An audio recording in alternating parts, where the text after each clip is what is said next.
मीरा के पिताजी को बेरहमी से 4 पियाक ने मार डाला। बेटी हो गई अनाथ।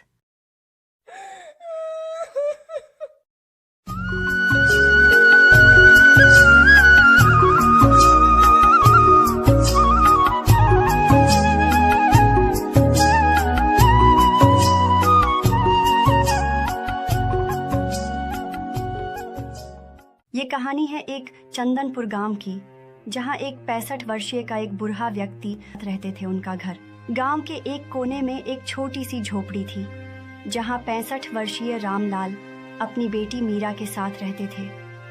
रामलाल की जिंदगी संघर्षों से भरी थी। उनकी पत्नी का देहांत तब हुआ जब मीरा केवल 10 साल की थी। तब से रामलाल ही उसकी परवरिश कर रहे थे। रामलाल एक गरीब किसान थे जिनकी आमदनी बहुत सीमित थी। उन्होंने दिन रात मेहनत करके मीरा को पढ़ाया, उसे अच्छे संस्कार दिए और उसकी हर जरूरत को पूरा करने की कोशिश की। मीरा भी समझदार लड़की थी जो अपने पिता की तकलीफों को अच्छी तरह समझती थी। रामलाल की अपनी जमीन नहीं थी। ये जमीन गांव के जमींदार साहूकार की थी। वे दिन रात उनके खेतों में काम करते और शाम को अपनी मजदूरी लेकर घर जाते और घर जाते ही अपने बेटी से कहते, बेटी मुझे पानी दो, मैं हाथ मुंह धोता हूँ, तब खाना लगा देना। खेत में काम करते करते मेरा तो शरीर ही लगता है, जब्त हो गया है। हाँ पिताजी, मैं पानी देती हूँ। पिताजी, अब आपका उम्र भी तो ज्यादा हो गया है ना, इसीलिए आपको ऐसा लग रहा है। आप पहले खाना खा लीजिए, फिर मैं आपका हाथ पांव दबा दूंगी। ठीक है बेटी। ऐसा कहकर खाना खाकर दोनों अपने अपने कमरों में सो जाते हैं। अगली सुबह, बेटी मैं खेत में जा रहा हूँ काम करने, उधर से ही मैं थोड़ा बाजार चला जाऊंगा, कुछ सब्जी ले आऊंगा। ठीक है पिताजी, आप जाइए, मैं पढ़ाई कर रही हूँ। और हाँ, प्याज भी लेते आइएगा। फिर रामलाल खेतों में जाने लगता है काम करने। रास्ते में उसे कुछ गांव के लोग मिलते हैं। रामलाल भाई, अरे यार कहाँ जा रहे हो? अरे मनोज भाई, मैं खेतों में काम करने जा रहा हूँ। अरे जाना भाई, सुना है कि तुम बहुत मेहनत करके अपनी बिटिया को पढ़ा रहे हो। हाँ भाई, बिटिया को पढ़ा रहा हूँ। तुम तो जानते ही हो कि पढ़ाई में कितना खर्च होता है। नहीं कमाऊंगा तो उसे कहाँ से पढ़ाऊंगा। इतना कहकर रामलाल वहां से जाने लगता है। रामलाल आधी दोपहर काम करके गांव के साहूकार के यहाँ काम करने चला जाता है। आओ आओ रामलाल, मैं तुम्हारा ही इंतजार कर रहा था। रोज की तरह आज भी तुम बहुत देर से आए हो। अब तुम्हें आराम करने के लिए समय नहीं मिलेगा। आज मेरे पास ज्यादा समय नहीं है। चलो जल्दी से सारा माल गोदाम में रख दो, 1 घंटे में काम हो जाना चाहिए। ठीक है मालिक, मैं तुरंत सारा माल गोदाम में रख देता हूँ। ऐसा बोलकर रामलाल माल को गोदाम में रखने लगता है।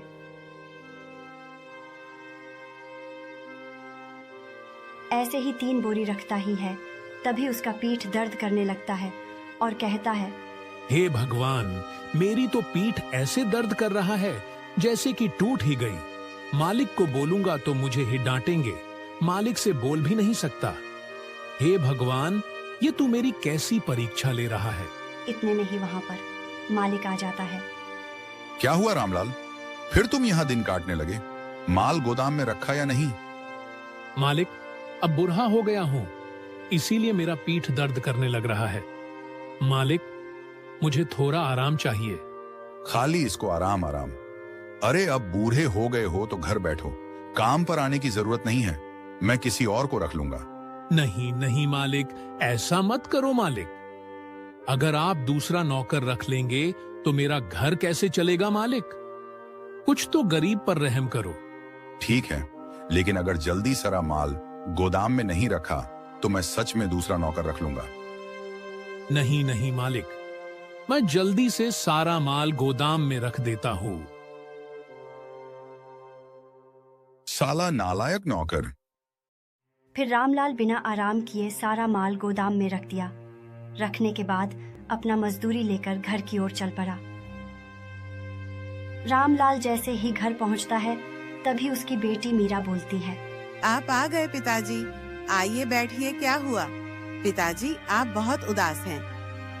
कुछ नहीं मीरा बेटी, वो काम करते करते पूरा देह हाथ दर्द कर रहा है। अब बुरहा का शरीर भी हो गया है तो थकावट होगी ही। अच्छा चलिए खाना खा लीजिए।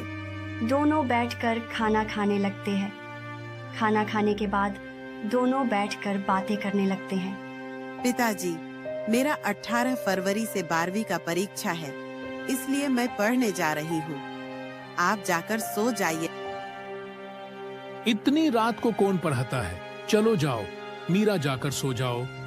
नहीं पिताजी, अगर मैं नहीं पढ़ूंगी तो आपका सपना कैसे पूरा करूंगी? मुझे थोड़ी तो तकलीफ सहनी होगी ना। अच्छा ठीक है बेटी, मैं तो जाकर सो जाता हूँ, फिर सुबह मुझे खेत में भी जाना है। जाओ बेटी, खूब मन लगाकर पढ़ना। फिर मीरा के पिताजी इतना कहकर चले जाते हैं। मीरा रोज की तरह आज भी देर रात तक पढ़ाई करती है। पढ़ाई करते करते कब 1:15 बज गया उसे पता ही नहीं चला। अरे बाप रे सावा, 1 बज गया, मुझे तो पता ही नहीं चला। चलो जाकर सो जाती हूँ, फिर मुझे सुबह उठकर खाना भी बनाना है। फिर मीरा को नींद आने लगती है। फिर वह सोने का निर्णय लेती है। वह सोते सोते ही अपने पिताजी का सपना पूरा करने के बारे में ही सोचती रहती है। अगली सुबह धीरे धीरे पूरे गांव वाले को मालूम चल जाता है कि रामलाल अपनी बेटी को पढ़ा रहे हैं। दरअसल दोस्तों, इस गांव का नियम था कि बेटी यहाँ के नहीं पढ़ते हैं, लेकिन रामलाल इस गांव के खिलाफ जाकर अपनी बेटी को पढ़ाते हैं। अरे सुनो भाई, मैंने सुना है कि रामलाल अपनी बेटी को पढ़ा रहे हैं। हाँ साहब, रामलाल अपनी बेटी को पढ़ा रहे हैं। क्यों, उसे पता नहीं है क्या कि गांव वाला का नियम क्या है? पता है साहब, लेकिन रामलाल गांव वालों के खिलाफ जाकर काम कर रहे हैं।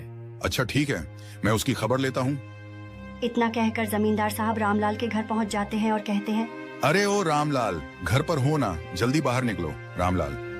इतना सुनने के बाद रामलाल घर से निकलता है और कहता है, क्या हुआ जमींदार साहब, कैसे आना हुआ और ऐसे क्यों चिल्ला रहे हैं? अरे रामलाल, तुम गांव वालों के खिलाफ आकर अपनी बेटी को पढ़ा रहे हो, ऐसा करने की तुम्हारी हिम्मत कैसे हुई? जवाब दो। मालिक, मुझे माफ कर दीजिए, लेकिन मालिक, मैं अपनी बेटी को पढ़ा रहा हूँ इसलिए क्योंकि मेरा कोई संतान नहीं है। मेरा जो है वो मीरा ही है। मैं उसको पढ़ा लिखा कर एक अच्छा नौकरी दिलवा दूं, यही सोच रहा था मालिक। वो अपनी जिंदगी खुशहाली से बिताए, मैं यही चाहता हूँ। आप तो जानते ही हो कि आजकल दुनिया में गरीबी कितना ज्यादा बढ़ गया है। मैं बस इतना चाहता हूँ कि वो पढ़ लिख कर एक अच्छी इंसान बन जाए, तब मैं उसकी एक अच्छे लड़के के साथ शादी करवा दूंगा। लेकिन अगर तुम्हारी वजह से गांव वालों पर प्रभाव पड़ा तो मैं तुमको नहीं छोड़ूंगा। और एक बात, तुम्हारी बेटी अगर एक अच्छी नौकरी नहीं ले पाती है तो तुम्हें गांव छोड़ना होगा। बोलो मंजूर है तो? ठीक है मालिक, मुझे आपका शर्त मंजूर है। इतना कहने के बाद रामलाल घर के अंदर चले जाते हैं। मीरा पूछती है, क्या हुआ पिताजी? जमींदार साहब क्यों यहाँ आए थे पिताजी? कुछ नहीं बेटी, जमींदार साहब कह रहे थे कि मैं तुम्हें नहीं पढ़ाऊं, ये गांव वाले के खिलाफ है। लेकिन बेटी, मैं उनसे शर्त लगा चुका हूँ। बस इतना समझ लो कि बेटी, मेरा इज्जत अब तुम्हारे हाथों में है। अब से तुम और मन लगाकर पढ़ाई करना। तुम्हें एक अच्छे इंसान के साथ साथ अच्छी नौकरी भी लेना है। ठीक है पिताजी, आप इतना टेंशन मत लीजिए, मैं पूरे मन लगाकर पढ़ाई करूंगी। इतना समझाने के बाद जमींदार साहब गांव की ओर चल देते हैं। फिर सारे गांव वालों से कहते हैं, सुनो गांव वालों, रामलाल को देखी कोई नहीं अपनी बेटी को पढ़ाएगा, क्योंकि रामलाल वादा किया है कि अगर उसकी बेटी एक अच्छी नौकरी नहीं ले पाती है तो वह गांव छोड़ देगा। इससे आप लोगों को कोई आपत्ति नहीं होनी चाहिए। अब आप लोग अपने अपने घर जाइए। फिर सारे गांव वाले अपने अपने घर चले जाते हैं। लेकिन अभी गांव वाले चुप बैठने वालों में से नहीं थे। ये लोग रामलाल की जीना हराम कर देने वालों में से हैं। एक दिन जब मीरा घर से कहीं जा रही थी तभी, अरे ये रामलाल की बेटी है ना? हाँ, यही है रामलाल की बेटी। देखो देखो जरा इसको, ये चली पढ़ाई करने, पढ़निहार के दादी बनने चाली। क्या रे कलमुही पढ़ने का बहुत शौक लगा है तुझको। और हाँ, मैंने ये भी सुना है कि अच्छी नौकरी भी लेने चली है। ये कलमुही, वही तो मैं कहूँ कि ये लड़की मुझसे कभी बातें क्यों नहीं करती। अरे जा जा, तुम्हारे जैसा मैंने बहुत देखी। पढ़ने वाली 4 दिन की चांदनी, फिर अंधेरी रात। कितना भी पढ़ लो, फिर तुम्हें चूल्हा चौकी ही करना है। ऐसे गांव वालों ने रामलाल की बेटी पर ताना मारने लगते हैं। फिर मीरा रोती हुई वहां से घर की ओर भागती है और मीरा घर आकर भी बहुत रोती है। इतना रोते हुए उसके पिताजी आज तक कभी नहीं देखे थे। उनका दिल बैठा जा रहा था। वो उदास हुए, पूछते हैं, क्या हुआ मीरा, तुम इतना क्यों रो रही हो? मेरा तो दिल बैठा जा रहा है, कुछ तो बोलो। मीरा रोते रोते बोली, पिताजी, जब मैं बाहर जा रही थी तब मुझे गांव वालों ने बहुत ताना मारने लगे। और तो और पिताजी वो सराप रहे थे। लेकिन मीरा के पिताजी के हड्डियों में इतना जान नहीं था कि वो अकेला गांव वालों से लड़े। वो मीरा को समझाते हैं, बेटी मीरा, अगर तुम हार मान लोगी तो मैं कैसे तुम पर गर्व करूंगा। तुम्हें इन्हें मुंह से नहीं बल्कि अपनी कलम और दिमाग से जवाब देना होगा। और तुम्हारा कल से परीक्षा भी तो है। तुम इतना मत सोचो। जाओ मीरा, परीक्षा की तैयारी करो। तब मीरा बोलती है, आप सही बोल रहे हैं पिताजी, इनसे हमें मुंह लगाने से कोई फायदा नहीं। इतना कहकर मीरा अपने कमरे में पढ़ने चली जाती है। अगली सुबह, आज मीरा का परीक्षा था, इसके लिए दोनों आपस में बातें करते हैं। मीरा, आज तुम्हारी परीक्षा है। परीक्षा की पूरी तैयारी हो चुकी है ना? क्या बात है मीरा, तुम इतना क्या सोच रही हो? मीरा बोली, पिताजी, आज मेरा परीक्षा तो है, लेकिन पिताजी, जाने आने में पैसा खर्च होगा, लेकिन हमारे पास तो पैसा नहीं है। पिताजी, मैं इसके बारे में ही सोच रही हूँ कि अब हमारे पास पैसों की जुगाड़ कैसे होगा। गांव वाले हमारी बिल्कुल भी मदद नहीं करेंगे। अब क्या होगा? पिताजी, क्या मैं परीक्षा नहीं दे पाऊंगी? ये सोचकर मीरा का बुरा हाल हुआ था और मीरा का पिताजी भी सोच में डूबे थे। फिर मीरा के पिताजी बोले, तुम चिंता मत करो बेटी, अभी तुम्हारे बूढ़े बाप जिंदा है। मेरे रहते तुम्हें थोड़ी भी चिंता करने की जरूरत नहीं है। इतना मीरा के पिताजी कहकर वहाँ से चले जाते हैं। मीरा के पिताजी जमींदार साहब के यहाँ जाते हैं और कहते हैं, साहब, जमींदार साहब बाहर आइए ना। इतने में ही जमींदार साहब बाहर आते हैं और कहते हैं, क्या बात है रामलाल, इतना चिल्ला क्यों रहे हो? साहब, बड़ी उम्मीद से आपके पास आया हूँ। आप तो जानते हैं हो कि आज मेरी बेटी की परीक्षा है। मालिक, मुझे थोड़ी पैसों की जरूरत है। कितना पैसों की जरूरत है? मालिक, कम से कम 1000 रुपए दे दो मालिक। 1000 तो तुम्हारी 1 महीने की तनख्वाह भी नहीं है।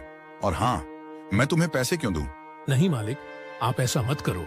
अगर आप पैसे देने से इनकार कर दोगे तो मेरी बेटी आज परीक्षा कैसे देगी? प्लीज मुझे पैसे दे दो।